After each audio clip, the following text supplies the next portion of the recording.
जागो जागो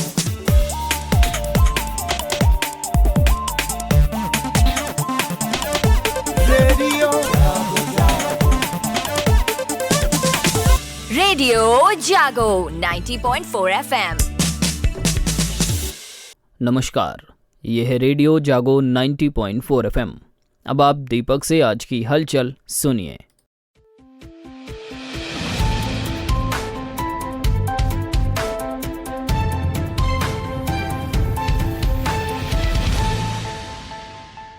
केंद्र सरकार की Indian computer emergency response team यानी कि CERT-IN ने 1 महीने के भीतर दूसरी बार एंड्रॉयड यूजर्स के लिए उच्च स्तर की चेतावनी जारी की और बताया कि इससे एंड्रॉयड वर्जन्स 11, 12, 12L, 13 और 14 प्रभावित हुए हैं। बकौल CERT-IN एंड्रॉयड में ये खामियां Google play system updates, MediaTek components और क्वालकॉम कंपोनेंट्स की वजह से मिली हैं। कल मुंबई के वानखेड़े स्टेडियम में वनडे विश्व कप 2023 टूर्नामेंट का पहला सेमीफाइनल भारत और न्यूजीलैंड के बीच में खेला जाएगा। मैच की शुरुआत दोपहर 2 बजे से होगी।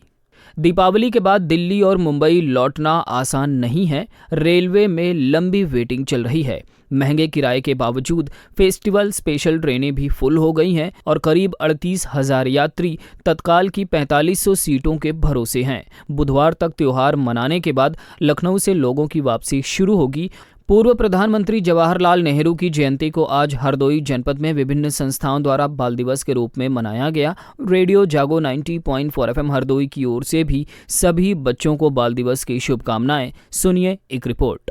बच्चे हैं तो कल है, बच्चे हैं तो घर में उमंग है और देश के भावी कर्णधार हैं। पूर्व प्रधानमंत्री जवाहरलाल नेहरू ने बच्चों में भविष्य देखा और राजकाज की व्यस्तता के बीच समय निकालकर बच्चों को पुचकारा और दुलारा भी। लखनऊ मार्ग स्थित गुरु गोरखनाथ विद्यालय में हुए एक कार्यक्रम में सेवानिवृत्त IAS मणिप्रसाद मिश्र ने बाल दिवस बच्चों को विद्यालय की ओर से उपहार प्रदान करते हुए कहा, ये बाल दिवस है तो बच्चों का कार्यक्रम विद्यालय में और पंडित नेहरू के जन्मदिन पर जिनका प्रयास रहा है कि इस देश में जो प्रतिभाएं हैं उनको ऐसे प्लेटफॉर्म दिए जाएं जिससे उनकी क्षमता, उनकी प्रतिभा, उनकी ऊर्जा का विकास हो सके और उनमें एक साइंटिफिक टेम्पर डेवलप हो सके, वैज्ञानिक सोच डेवलप हो सके। मुझे बड़ी खुशी हो रही है कि आज जिन बच्चियों को यहाँ हम लोगों ने सम्मानित किया, बच्चों को सम्मानित किया है, एक बच्ची ऐसी है इस जनपद की जो पैरा ओलंपिक्स में अंतर्राष्ट्रीय प्रतिस्पर्धाओं में प्रतिभाग कर चुकी है और उसने इस देश का नाम रोशन किया है। तो ये दिन भी धन्य है हरदोई वासियों के लिए कि एक अच्छी से अच्छी प्रतिभाएं यहाँ से निकल रही हैं। हरदोई जनपद में बच्चों के लिए प्रेरणा स्रोत बनी पैरा बैडमिंटन खिलाड़ी रुचि त्रिवेदी ने बताया, मैं Ruchi Trivedi para badminton international player 3 international tournament खेले हैं, जो एक साउथ अमेरिका पेरू में, उसमें मेरा पार्टिसिपेशन रहा था और युगांडा में मेरे 3 ब्रॉन्ज मेडल थे और इंडोनेशिया में भी मेरे 3 ब्रॉन्ज मेडल थे।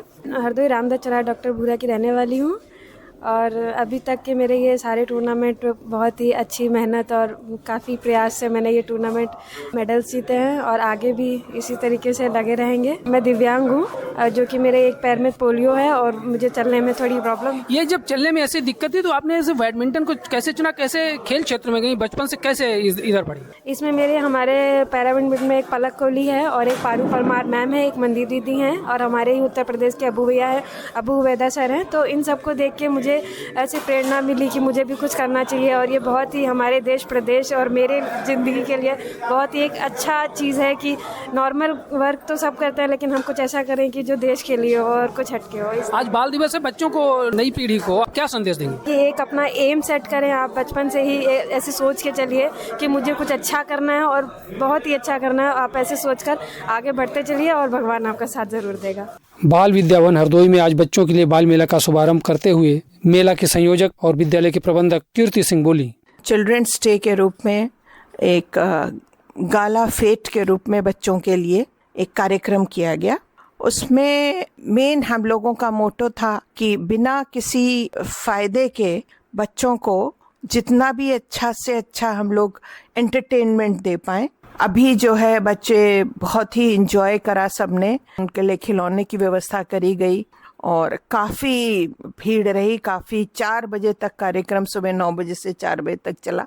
उसका मेन भाव हमारा ये था कि जैसे बच्चे टीचर्स डे पे टीचर्स को सम्मानित करते हैं तो टीचर्स बड़ों का ये कर्म बनता है कि वो भी अपने बच्चों के लिए जिस बच्चों को जिसमें खुशी हो वो कार्यक्रम करें और बच्चों के दिल में अपनी जगह बनाए, और जब बच्चों के दिल में उनके लिए जगह होगी वो सम्मान करेंगे और एक गुरु और शिष्य का एक सुंदर रिश्ता कायम होगा।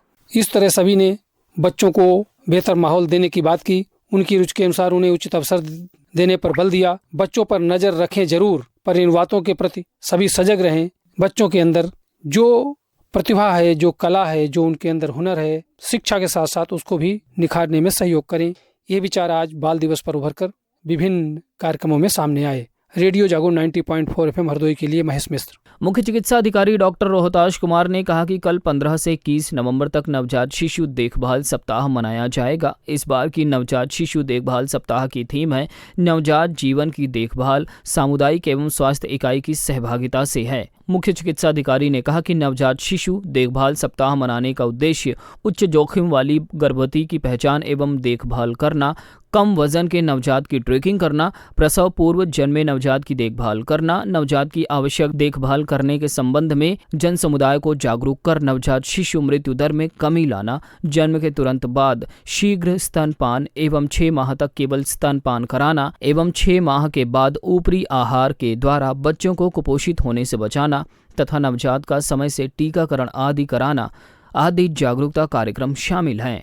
उप मुख्य चिकित्सा अधिकारी एवं बाल रोग विशेषज्ञ डॉक्टर पंकज मिश्रा ने भी नवजात के बेहतर स्वास्थ्य के लिए प्रसव अस्पताल में कराने पर बल दिया। फसल अवशेष पराली जलाने की घटनाओं पर राष्ट्रीय हरित अधिकरण एनजीटी के निर्देशों के अनुपालन में जिलाधिकारी हरदोई मंगला प्रसाद सिंह द्वारा समीक्षा की गई और तहसील शाहाबाद के लेखपाल आशुतोष शुक्ल एवं विकासखंड शाहाबाद के प्राविधिक सहायक ग्रुप सी अमर सिंह को फसल अवशेष पराली जलाने की घटनाओं को रोकने हेतु कृषकों को जागरूक कर प्रभावी कार्रवाई न करने के कारण निलंबित किया गया। अभी तक तहसील शाहाबाद में 34, हरदोई में 21, सवाईजपुर में 6, बिलीग्राम में 3 तथा तहसील संडेला में 4 पराली जलाए जाने की घटनाएं हुई हैं। जिलाधिकारी ने कहा कि पराली 2 खाद लो कार्यक्रम में कृषक फसल अवशेष को अपने नजदीकी गौशाला में दान करें और गौशाला से गोबर की खाद प्राप्त कर सकते हैं। आज विश्व मधुमेह दिवस है। सरकारी चिकित्सालयों से लेकर निजी चिकित्सा संस्थानों में चिकित्सकों ने मधुमेह से बचने को लेकर खान पान की सावधानी के साथ जीवन शैली में सुधार लाने पर बल दिया। सुनिए एक रिपोर्ट। जाने अनजाने में जीवन में मधुमेह बीमारी का घर कर जाने को लेकर जनसामान्य सुख शांति में उथल पुथल जैसा ही मानते हैं, पर चिकित्सा विशेषज्ञों का मत है कि दवाइयों के साथ नियमित जीवनशैली बीमारी की रोकथाम का बेहतर उपाय है। डॉक्टर दीक्षा तिवारी जी हैं जो मेडिकल कॉलेज हरदोई में वर्तमान में है, तो हम उनसे बात करते हैं। आज वर्ल्ड डायबिटीज़ डे भी है, तो जितने भी बुजुर्ग हैं, जितने भी अबव 50 इयर्स के हैं, वो जितना ज़्यादा हो सके उतना केयरफुल रहें। ये ऐसी बीमारी है जो आनुवांशिक होती है, ज़्यादातर बूढ़े लोगों में होती है, तो थोड़ा सा प्रिकॉशंस लेके चलिए। जिनमें नहीं है वो भी अपना ध्यान रखें और जिनमें है वो अपना ज़्यादा ध्यान रखें। और जिनको शुगर है वो जितना भी हो सके चीनी ना ही खाएं, बिल्कुल भी नहीं खाएं, और अपना समय समय पर चेकअप करवाते रहिए और बिल्कुल अपना ध्यान रखिए। धन्यवाद। चिकित्सा विशेषज्ञों का कहना है कि सावधानी बरती जाए तो मधुमेह से बचाव हो सकता है। यदि मधुमेह हो जाए तो उसे नियंत्रित भी किया जा सकता है। इस बारे में बालाजी हॉस्पिटल के हृदय रोग विशेषज्ञ डॉक्टर अमित शर्मा ने बताया। मैं 90.4 FM का बहुत बहुत धन्यवाद देना चाहूँगा कि मुझे अवसर प्रदान किया विश्व डायबिटीज़ दिवस पर अपने विचार व्यक्त करने का। मधुमेह डायबिटीज़ वो बीमारी है जिसमें मरीज में इंसुलिन की कमी हो जाती है। इंसुलिन जो हमारे कार्बोहाइड्रेट्स को डाइजेस्ट करता है, कभी कभी इंसुलिन ठीक भी रहता है। जन सामान्य लोग कैसे जाने कि किन कारणों से कमी हो जाती है और उसमें क्या सावधानी बरतें? इंसुलिन की कमी असल में पता नहीं चल पाता। मरीज को सिम्टम्स आने लगते हैं जैसे पेशाब ज़्यादा होना, कमज़ोरी होना और वज़न का कम होने लगना, ये सब सिम्टम्स आने लगते हैं। और कभी कभी इंसुलिन ठीक भी होता है लेकिन इंसुलिन अपने सेल्स पे काम नहीं कर रहा होता है। 2 तरह की डायबिटीज़ होती है, एक टाइप 1 डायबिटीज़ जो 35 साल से कम उम्र में होती है और टाइप 2 डायबिटीज़ जो 35 साल से ज़्यादा उम्र में होती है। जो 35 साल से कम उम्र में डायबिटीज़ होती है, टाइप 1 डायबिटीज़, डायबिटीज़ उसमें इंसुलिन की कमी होती है, और जो 35 साल से ऊपर की डायबिटीज़ होती है टाइप 2 डायबिटीज़, उसमें इंसुलिन तो ठीक होता है लेकिन इंसुलिन अपने रिसेप्टर्स पे काम नहीं कर रहा होता है, जिसकी वजह से डायबिटीज़ हो जाती है। और एक हेरिडिटरी, मतलब अगर किसी के परिवार में डायबिटीज़ है उसको भी डायबिटीज़ होने का डर रहता है या हो सकती है। आपने कहा एक आनुवंशिक होता है, डायबिटीज़ के नाम सुनते ही कभी कभी लोगों में घबराहट होने लगती है, कैसे ठीक होगी, या क्या ऐसी भी कोई स्थिति आती है कि वो न घबराए और उसका इलाज है, ऐसा मतलब मरीजों में कोई घबराहट न हो? मरीज़ को बिल्कुल भी घबराने की ज़रूरत नहीं है। डायबिटीज़ का कंट्रोल होना हमारे हाथ में है। हमें सबसे पहले तो नियमित व्यायाम करना चाहिए, सैर करनी चाहिए, योगा करना चाहिए, प्राणायाम करना चाहिए और अपने खान पान पे नियंत्रण रखना चाहिए। जैसे मीठा, आलू, चावल, इन सब चीज़ों का प्रयोग नहीं करना चाहिए। फल में सेब खा सकते हैं, पपीता खा सकते हैं, और समय समय पर अपनी दवा लेनी चाहिए और समय समय पर अपने चिकित्सक को दिखाना चाहिए। बिल्कुल भी घबराने की ज़रूरत नहीं है। डायबिटीज़ को कंट्रोल रखना है हमें, और जब डायबिटीज़ कंट्रोल रहेगी तो हमारा स्वास्थ्य भी बहुत ही उत्तम और स्वस्थ रहेगा। इसके अलावा अन्य कौन से ऐसे चीज़ें, बीमारियां हैं या जिनसे बचे जिससे कि वो उस पर बहुत ज़्यादा प्रभावी न हो पाए? डायबिटीज़ के 2 बड़े कॉम्प्लिकेशंस हैं, एक माइक्रोवैस्कुलर कॉम्प्लिकेशन और एक मैक्रोवैस्कुलर कॉम्प्लिकेशन। माइक्रोवैस्कुलर कॉम्प्लिकेशंस के अंदर में आँख की बीमारी आती है, किडनी की बीमारी आती है, और जो नसें होती हैं उनकी बीमारी आती है। और जो मैक्रोवैस्कुलर कॉम्प्लिकेशंस हैं उसमें दिमाग, जैसे स्ट्रोक हो गया वो हो सकता है, हार्ट अटैक हो गया, हार्ट की बीमारी हो सकती है, प्लस जो हमारी नाड़ियां हैं उनमें खून जमा हो सकता है, जिससे पैरों में खराबी आ सकती है, पैरों में सड़न आ सकती है। तो अगर हम अपना नियमित व्यायाम, प्राणायाम, योगा और खान पान स्वस्थ रखेंगे, समय समय पर अपनी दवा खाते रहेंगे, चिकित्सक को दिखाते रहेंगे, तो ये सब होने के चांसेस ना के बराबर होते हैं और मरीज़ अपना स्वस्थ जीवन व्यतीत करता है। शहीद उद्यान स्थित कायाकल्प केंद्र में हुई गोष्ठी में मधुमेह से बचाव के लिए संचालक नेचुरोपैथ डॉक्टर राजेश मिश्र ने प्राकृतिक जीवन अपनाने पर बल दिया। इस तरह चिकित्सा विशेषज्ञों ने मधुमेह का उपचार संभव बताया और नियमित व नैसर्गिक जीवन शैली अपनाने पर बल दिया। रेडियो जागो 90.4 FM हरदोई के लिए महेश मिश्र। जिलाधिकारी हरदोई मंगला प्रसाद सिंह ने आज 15 नवंबर 2023 से 26 जनवरी 2024 तक होने वाली विकसित भारत संकल्प यात्रा संबंधी की अध्यक्षता करते हुए कहा कि कार्यक्रम के लिए नोडल अधिकारी नामित किए जाएंगे और जिला स्तरीय तथा ग्राम स्तरीय समितियों का गठन किया जाएगा। जिलाधिकारी ने कहा कि संकल्प यात्रा के अंतर्गत राजस्व विभाग, ग्रामीण संवाद यात्रा सहित सांस्कृतिक गतिविधियों का संचालन किया जाएगा। संवाद यात्रा में विभिन्न योजनाओं के अधिक से अधिक लाभार्थियों को भागीदार बनाया जाएगा। सभी विभाग चयनित ग्रामों में अपने स्टॉल लगाएं। यात्रा के दौरान किसानों से संवाद स्थापित किया जाए। बैठक में मुख्य विकास अधिकारी सौम्या गुरुरानी, नगर मजिस्ट्रेट प्रशांत तिवारी व अन्य संबंधित अधिकारी उपस्थित रहे। दीपावली पर्व के उल्लास के माहौल के बीच घरों में गोवर्धन पूजा हुआ और दोपहर बाद भाई बहन के नेह का प्रतीक पर्व भाईदूज की हलचल भी रही। ज्योतिषियों के अनुसार आज दोपहर बाद से भाईदूज का प्रारंभ हुआ। मुहूर्त कल तक रहेगा।